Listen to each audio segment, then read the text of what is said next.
Oh lordy, it's the playoffs at Mount Vernon. Men's A. Will Palms be able to lead Team Schlitz to a three-peat? We own 2011, although those were Gibby included seasons.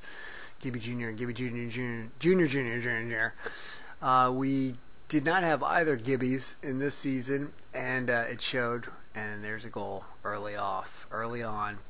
We're going to drop down 5-1 in the first period somehow to the Yeti, a team that I don't think has ever won a playoff game at Mount Vernon, the Men's A League anyway. They're going to get off to a huge lead. I don't know if we fell asleep or we weren't ready.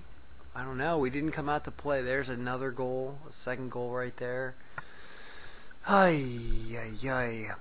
Team Schlitz does have some heart. We always come to play in the playoffs, and maybe we took a nap in the first period, but we're going to wake up in the second. Skid Marks was on his game as usual.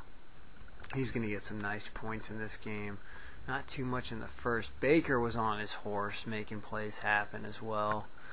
Boesser, an animal here on a breakaway. That's going to get 5-hole, I believe. It's going to be 2-1.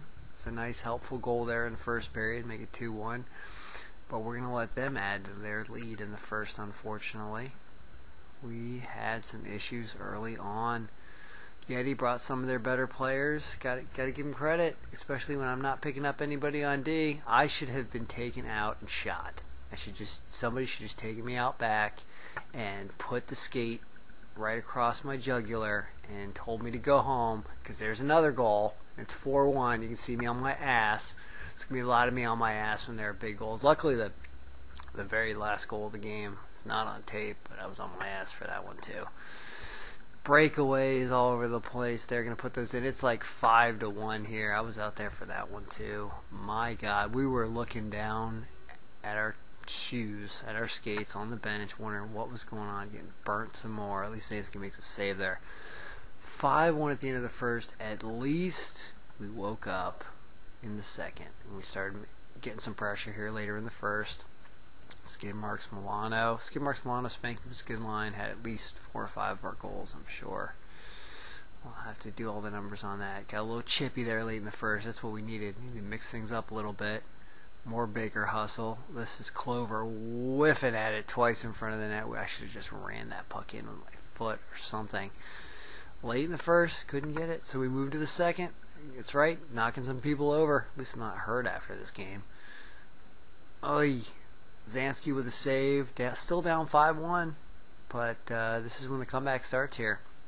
You got to get your captain involved, and Palm's going to take the puck out. Palm's got a cannon. He's a big guy. He's going to come down there. He's going to let something loose. Goalie isn't going to be able to find it. Pop back out in front from Kyle. Tomasetti, boom, 5-2. And then we were off and running. Started coming back with some serious points here real fast. Spanky going to carry this in. He's going to be blocked out by the barrier there, but he lets a bomb go. It goes top shelf, glove side. 5-3. He's quite upset that wasn't on tape because it's a nice shot. 5-3. Milano's going to get a breakaway. He's going to get hauled down. They're going to call a penalty shot. I said, go ahead, Milano, take it instead of Skid Marks, who's a better penalty shooter, because, come on, he's the guy who got tripped up. Yeah, you be the judge on whether or not that was a good decision, because here comes Milano's penalty shot, and he hardly gets off a shot on the backhand. And, yeah, bummer.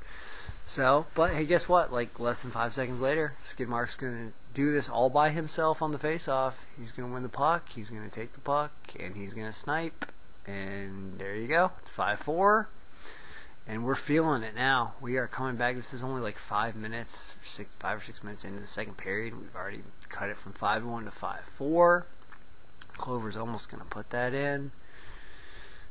And Zansky's going to make more saves down low, which were definitely needed. Extension there of the right pad. And here we go. Let's mess around. Milano back over to me. Nice pass. Back to Milano. One-timer by Spanky. Excellent save right there, by the way. Got his blocker up in the air. That was going to go in. But it doesn't matter, because we're going to put this over to Skid Mark. Skid Mark's going to find Milano on a one-timer. It's a tap-in. It's 5-5. It's tied. And all of a sudden, it's a brand new game. It's not often that you're down. Yeah, Baker. In your face, Baker there. It's not often that you can be down 5-1 and tie that sucker up with 5 minutes left in the second period, 5-5. But it gets physical, and that's what we do, because we are Team SCHLI Tizizzle, Team Schlitz. More Baker hustle. Look at that one-timer. Nice pass, nice look to Boesser, and we take the lead after all this. And it's 6-5 us. And then we're going to give the lead back. And I'm not going to pick up more people on D, because they're going to sneak behind us. Even won it back. I wasn't rushing, just not playing good D. We miss Salewski desperately. This doesn't go in, I don't think. So it's 6-6. And I think we take a lead 7-6 at some point here. That's a Tomasetti with a Paul tip. Look at that. D to D. One D in front of the net. P Mart's going to get a nice tip. And we're up 7-6. And we're looking like things are great. We even get a 5-on-3 here. We get some shots, but they make some saves. We really lost this game when you look at it. We had a 5-on-3 in the third. The one goalie, Tomasetti, nice keep in. More firing. We're on a two-man advantage, but their goalie comes up big. I mean, I don't know. We kind of weren't super depressed. And like, oh yeah, I took a penalty. Kind of took the guy down. A little interference. And they're going to score right away. Look at that, 3:31 left, one goal lead, taking a penalty. I should be shot. I should be taken out in the back, shot in the head, because I didn't help us tonight.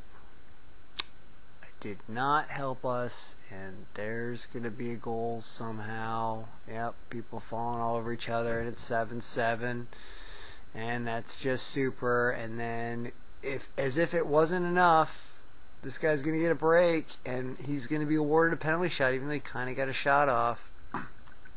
And guess what he's going to do on the penalty shot? He's going to put that away over the glove, and it's 8-7. And we're worried, as we should be. But should we be? We're Team Schlitz. It's the playoffs. Come on, we're going to come up big when we need to. Boom! Kyle leaving his feet to take a slap shot and putting it home with under a minute left with the goalie pulled. 8-8, and oh man, it felt good.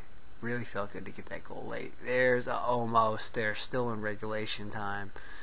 Just doesn't bounce for us. Just doesn't do it. And then more saves by Zansky late in regulation. And then there you go. It's 10 minutes in the overtime. Guess what happened? Well, you don't see me missing the net with a nice one-timer. You see Boesser's penalty right there. Camera was not on when the Peau scored the big goal. But they did beat us. They beat us on the power play there in overtime. That's the scoring, which did not happen in this game because we're done. So season's over for Team Schlitz. We do not back-to-back-to-back it, but we will over the summer when the Gibbies are back. So watch out.